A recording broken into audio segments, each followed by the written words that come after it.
Good morning, everyone. I am Rembrandt van Rijn, a very successful Dutch painter from the Baroque era. And today I will have Sarah, an art lover, and Mary, an artist and art historian, explaining and analyzing some of my self-portraits. Thank you, Mr. Rembrandt. It was a pleasure to meet you. Now, could you tell us a little bit more about your life? Of course. Everything started in the city of Leiden, very close to Amsterdam. The 15th of July of 1602. I was the ninth sibling in my family. Although that sounds like a lot of children, it was very common at that time. And my parents always made sure none of our siblings were missing anything, so we all grew up with good education. At the age of 15, I started studying art. I was a student of famous painter Jacob van Swanberg in Leiden. 3 years later, I moved to Amsterdam to be taught by another prestigious artist, Peter Lasman. After studying techniques, I became an art teacher. After a while, I started to paint a lot of portraits and eventually became a very popular painter. Poets, merchants, nobles, everyone was asking to be portrayed by me.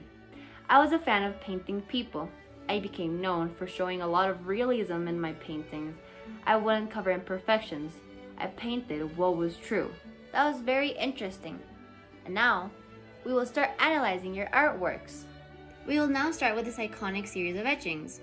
These pieces are part of Rembrandt's earliest work. They are all the size of a postcard. I know, very tiny. Rembrandt accomplishes to capture emotions through these small pieces. The expression of this study of appearances made by his etching needle cannot be more lifelike as the actual facial expressions. But before we start analyzing, we have Mary here, our art historian and professional. Welcome, Mary. Thank you so much for having me here. Of course, Mary. Could you explain to us what the process of etching is all about?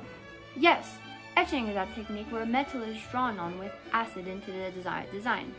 The process sounds very simple, but it's actually tedious and long. It all starts with a metal plate that's covered in acid-resistant wax. This metal plate is usually made out of copper or zinc. After, with a sharp tool, the artist will draw on the plate, scratching down this wax off the plate, leaving some parts of the metal naked with the design. Next, the plate is submerged in acid, making the parts of the metal that were not protected by the wax melt by having a chemical reaction. Wait, was that it? I thought artworks had to be presented on a canvas or a paper. It is.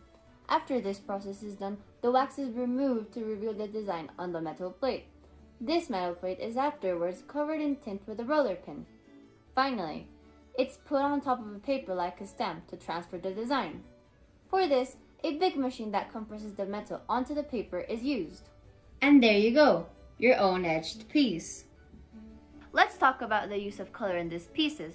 It's very interesting how he only uses blacks and whites. Well, that happens in all etchings. The black from the ink and the whites from the paper. In this case, colors aren't the ones bringing the piece to life. Shades are. Blacks are used when Rembrandt wants to show shadow, when he wants to give movement, create texture, give direction, and create shapes. To do this, he draws lines that go to a specific direction or follow a specific pattern. For example, for his hair, we can see how he uses messy, wavy lines to create every individual hair, and with that, give it shape.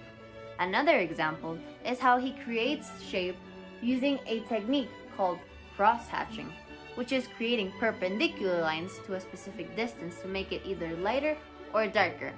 When he wants a darker color, the lines are closer to each other, and when lighter, the lines are further away from each other. These lines are also used to not only create shadows, but also give depth.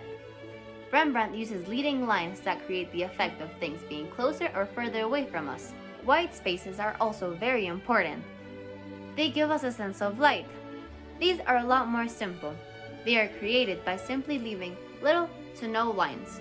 Finally, something that's very interesting about this piece is that although there are no colors, the shadows and lights contrast a lot from each other, very characteristic from Rembrandt's work, but we can talk about that later.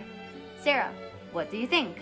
I love how the protagonist of this small series of portraits is definitely his facial expressions. Rembrandt isn't giving his costume, the colors, or the detail of the protagonism. The main focus is clearly his face, almost like if he sat down in his studio in front of a mirror and did a bunch of silly faces to depict himself in many different ways. It's not like he's trying to impress anyone. He's not trying to impress a king or something like that. There's barely any detail in these pieces. No colors at all, no background, no specific clothing he's wearing. They're not serious looking. He's showing what he was really seeing, no matter how bad and silly it looked. In these portraits, I show my most real self, very spontaneous. Like Sarah mentioned before, like as if I sat down in my studio in front of a mirror and did a bunch of silly faces. But I wouldn't say that's the whole purpose of this series. I feel like it was more of like an exploration of how many ways I can depict myself as in. I was capturing the moment. I was trying to capture the realness of what was happening. That's so lovely. Thank you so much. I once heard Rembrandt was one of the pioneers of early etchings. It's so interesting to talk about these more in depth. Now, we will move on with our next piece, Smiling Self-Portrait. But first, before we start analyzing it, Mary, can you tell us a little bit about the creation process for this piece? Of course! The Smiling Self-Portrait has a less of a tedious process than our last artworks. It's an 82x65 oil-on canvas piece. Oil paintings don't require as many steps as etchings do, but they're still as interesting. Everything starts with a prepared canvas. A thin layer of gesso is applied on the canvas surface. But you're probably wondering what gesso is. Well, it's a mixture of chalk powder and glue. It's used to prepare various surfaces like wood panels, plaster, and even stones for artists to paint on. Its purpose is to cover the pores of the surface to make it smoother. After the canvas is prepared, the artist will wait for it to dry so they can proceed to the actual creation process. Next, a rough sketch is drawn on the canvas. For this, the artist uses any color of the palette that they are planning on using for the rest of the painting. They will be constantly looking at themselves in the mirror while tracing the most predominant features they find. Finally, the artist can start coloring it. Coloring with oil paint has a very interesting process. The colors are layered on top of each other to give the illusion of being mixed in. The first layers are little blocks of color. They are very simple since it's just the base. As we go further onto the painting, the layers start to become a lot more detailed. Talking about how this piece was painted, let's talk about the use of color in this self-portrait. Rembrandt uses a very limited color palette. This palette consists of orange, brown, red, and yellow ochres, bone black, vermilion, and white.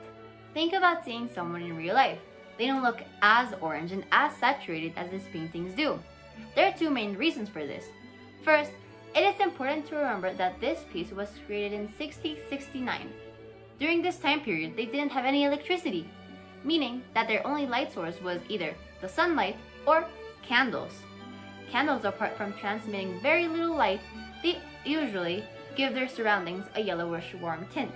Now, it's also important to mention how artists during this time period would make their own paint out of pigments they found outside in the environment, meaning that they didn't have access to super vibrant colors like magenta or cyan. This would restrict the colors that they were actually able to use. Actually, in Rembrandt's museum in Amsterdam, we have a sample of how he would use rocks to create pigment. But I wouldn't say colors are the protagonist of this piece either. I think lights and shadows are, and the way he uses them. Rembrandt uses color to depict these. When he is wanting to light up a place, he uses a combination of the lighter shades like yellows, browns, and whites. And then when he wants to depict shadows, he goes straight to using darker hues like vermilion and black. As I mentioned before, the use of lights and shadows is extremely important. Rembrandt uses a technique called chiaroscuro. This technique consists of using a lot of light to a specific part of the subject and then leaving the background and the rest of the subject with barely any light.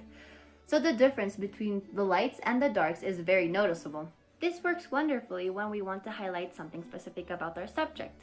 The chiaroscuro is clear in this piece. In a normal painting, all subjects in the painting would have an equal amount of light.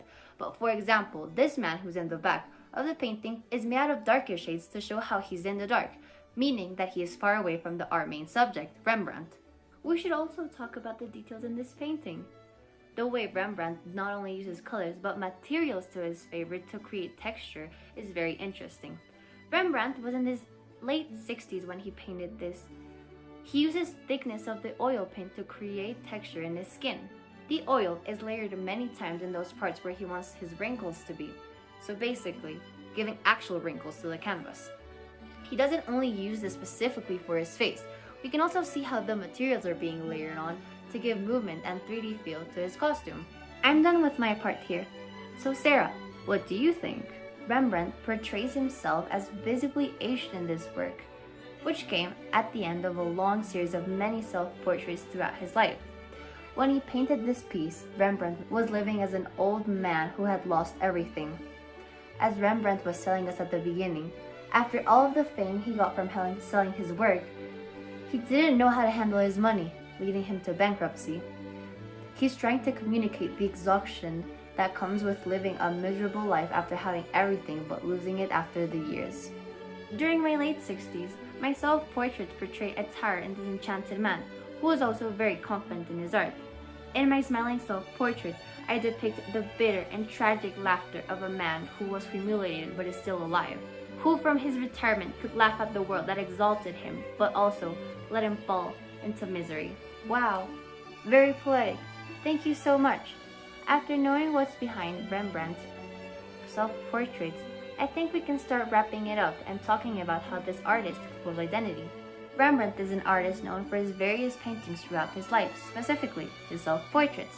These don't only depict physical changes, but also the emotional evolution he went through. When we have a bit of context on his life and we see a timeline of his self-portraits, we can clearly see the constant change he was going through. Like for example, when he was young and he depicted himself as a confident and arrogant young man. Later on, in his adult life, when he became rich from selling his art, he'd portray himself as a wealthy man, wearing expensive clothing and always showing himself as successful, that had a life full of luxuries. Finally, when he fell into bankruptcy, when he was an old man, he depicted himself as miserable and frustrated. To finish off, I would now like to talk about the style I found in Rembrandt's work and my opinion on it. Despite the constant evolution of his style, I noticed Rembrandt's compelling descriptions of light, space, atmosphere, texture, and human situations and emotions.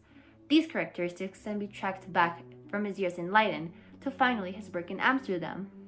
Something that is also very important is the contrast he uses between light and shadows with the chiaroscuro technique. I found it beautiful how an artist can show us so much with just a couple of colors, textures, uses of light, and other things like facial expressions and clothing like Rembrandt does. Thanks everyone for watching, and I hope you all enjoyed the ride.